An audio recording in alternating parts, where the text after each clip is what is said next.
All right, so I don't know what this stuff in Nepal is about.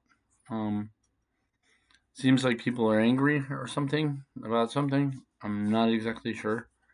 Uh, but it's very interesting because um, I've seen other videos around the country, around the world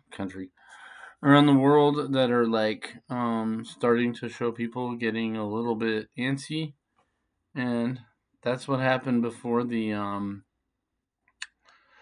all of a sudden we had this thing where we all got sick or something. Let's just say that. Even though most of us didn't until whatever. I'm not gonna go there. But what struck me is how beautiful the construction is on this building that's being burnt. And I'm not saying the people don't have a valid reason to be angry, but it's such a beautiful building, you know. And we used to have a beautiful capital long, long before I was born here in Oregon, and it burnt. They didn't. I don't think it was because people like rioted. I don't know. But I know that it did burn, and then it got rebuilt into something that looks like something out of a dystopic, movie or something. It's not very pretty. It has this weird gold guy on top of the building.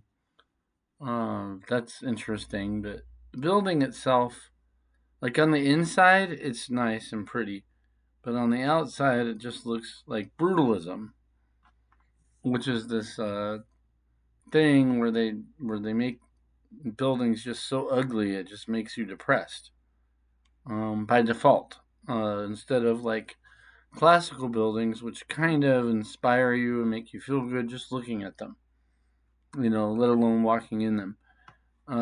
We had some in Portland, uh, and we have some here in Salem, but not the Capitol building. It's brutalism. It's gross. It's just this big, like, flat slab of, like, I don't know what.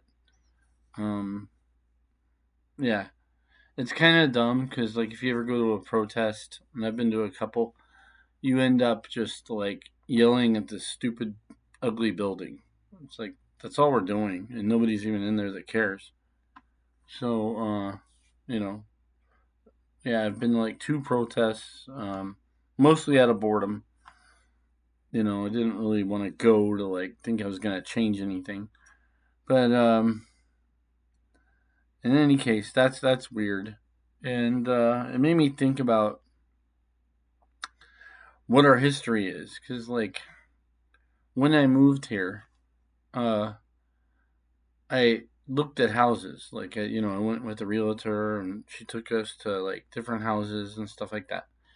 And one of the houses was like pretty old, like really old, and um, it was very strange because it was huge. First of all, uh, it was a good price, but I was never gonna buy it. I'm like, this is a money pit. I'm just looking at this. I tell the better half, like, we're not buying this. This is a money pit though. I don't want to look at it anyway. Just for the kicks of it. And it had this basement that was so bizarre. It looked like it had 5 torture rooms. I'm not joking.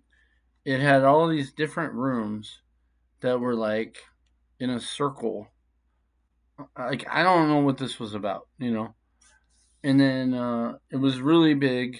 Like I said, it was like 2 or 3 stories or something. And then there was a house next to it that was like 5 stories. And I'm like, we're not. I mean, I ain't buying this shit. It was cheap. I could have bought it. But I'm like, I'm not doing it. But it made me think, like, what kind of world was that when they built it? Like, how did people live? Because I heard stories about people moving houses. Like, they literally picked up houses and moved them across town.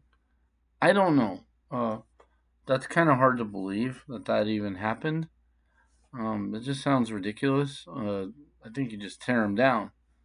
Like I have a neighbor who she just tore down her house. Not recently, but um, basically her house was getting so old she just didn't like it, so she just tore it down and then put in like a double wide. Well, makes sense to me. And it's nice and it works. But it just makes me think about history. Just seeing this Capitol building that they're burning down. I don't think they're going to burn it to the ground, but that did happen in my state with our Capitol building, and I don't believe it was, like I said, the result of a riot. But there's a lot of things about history, like if you look at Seattle, for instance, there's like a Seattle under Seattle. There's like a Paris under Paris. A lot of cities have a whole city that is literally underneath the city. And in our city, the explanation is the Asians went down there to escape racism. I don't buy it.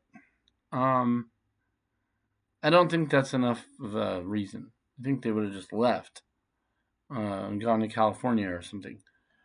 Like it doesn't make sense to me. So yeah, but yeah, in Nepal they're supposedly burning down the capital um, over some issue.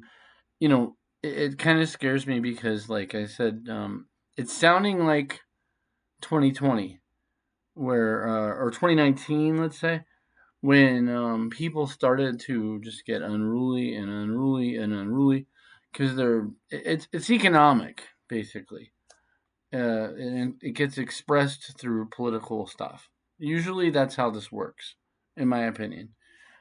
So, yeah, and then at some point, the people at the top have to figure out a way to channel that energy somewhere else, or pacify it, or stop it, or I don't know. Will they do a war? Will they do another we're all gonna get sick thing? I don't know. But that's what I got.